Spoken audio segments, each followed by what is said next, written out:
Salam sejahtera. Perbincangan pada hari ini ialah latih kendiri 6.1D pada muka surat 182 dalam buku teks KSSM tingkatan 5. Okey, sekarang kita tengok soalan 1.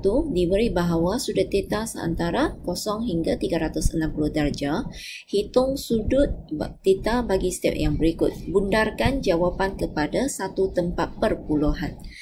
Baik, jadi untuk jawab soalan ni, kamu kena imbas balik kepada apa yang cikgu dah ajak tentang nilai-nilai positif dan negatif bagi sinus, kosinus dan tangent untuk ke semua sukuan. Jadi, kena ingat balik untuk sukuan pertama semua, sukuan yang kedua, sin saja yang positif, untuk sukuan ketiga, tangent saja yang positif dan untuk sukuan yang keempat, cos sahaja yang positif. Okey, semua suka tengok kartun. Baik, jadi sekarang kita tengok bahagian A. Diberi sin theta sama dengan positif 0.9397. Jadi kita tengok balik di manakah nilai sin theta ini. Kalau dia bernilai positif, maka kamu perhatikan sudut theta semestinya pada sukuan pertama ataupun sukuan yang kedua. Okey, jadi akan berlakunya dua kes. Sukuan pertama dan kes yang kedua pada sukuan yang kedua. Okey, baik. Jadi kita carikan dulu sudut rujukan sepadan.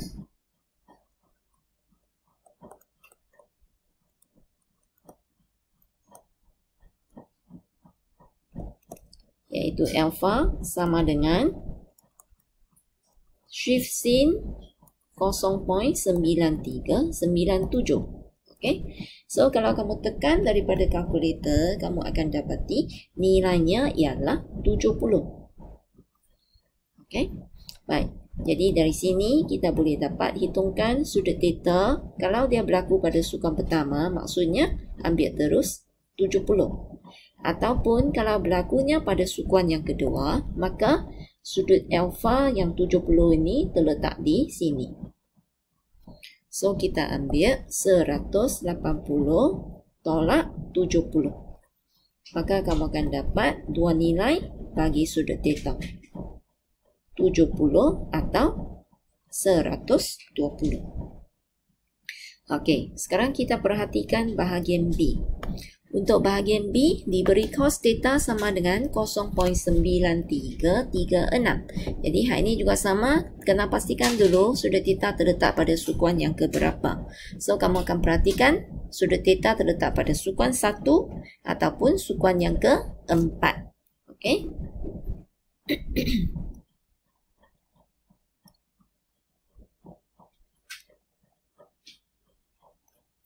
Baik, jadi kita carikan alfa dulu, iaitu sudut rujukan sepadan sama dengan shift cos 0.9336.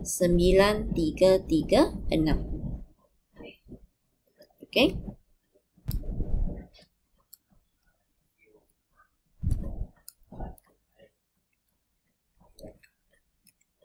Maka kamu akan dapat nilainya ialah 21 sebab kita kena bundarkan. Okey, jadi dapatlah sudut theta. Kalau dia berlaku pada sukuan pertama, nilai sudutnya 21. Kalau pada sukuan yang keempat, kita kena ambil 360 tolak dengan 21. Okey, maka kamu dapat 21 ataupun 339.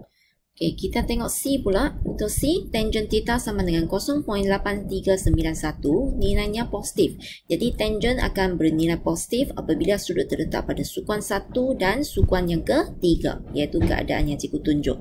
So, kamu carikan dulu sudut rujukan sepadan, iaitu alpha. Tekan shift calculator, shift tangent 0.8391. Maka kamu dapat 40 darjah. Jadi, sudut thetanya kalau sukuan pertama samalah nilainya dengan 40. Kalau sukuan yang ketiga, kamu kena tambahkan 180 dengan 40. So, dapatlah 40 atau 220 darjah. Dan untuk D pula, kalau kamu perhatikan, Tangent theta sekarang bernilai negatif. Jadi kalau negatif, dia akan berlaku pada sukuan yang kedua dan yang keempat. Okey, seperti yang cikgu lukis di sini. Maka dari sini kamu carikan dulu sudut rujukan sepadan dia, iaitu tekan shift tangent. Tapi untuk sudut rujukan sepadan, abaikan tanda negatif. So tekan shift tangent 1.198.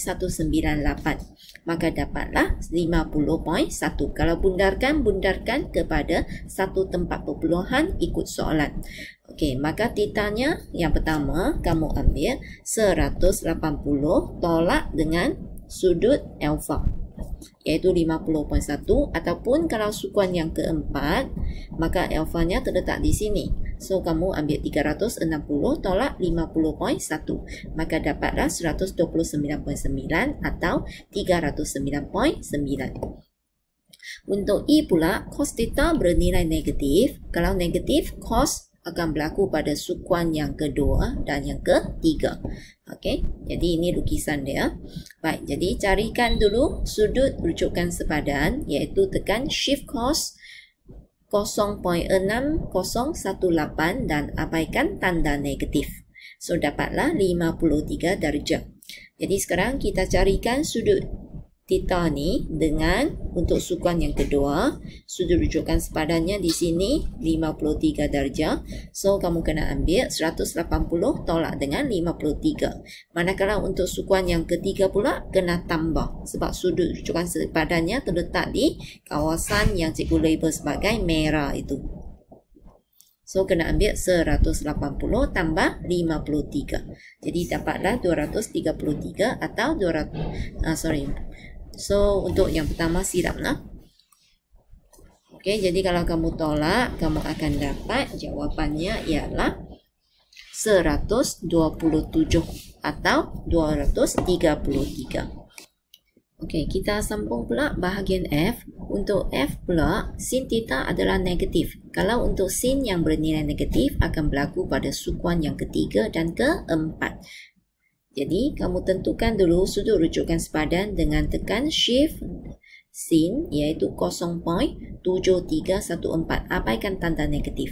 Jadi, dapat 47. Maka theta sama dengan 180 tambah dengan 47 atau 360 tolak dengan 47. Ya, iaitu bahagian sini. Kedua-dua bahagian yang cikgu tunjuk. Jadi dapatlah jawapannya 227 atau 313 darjah.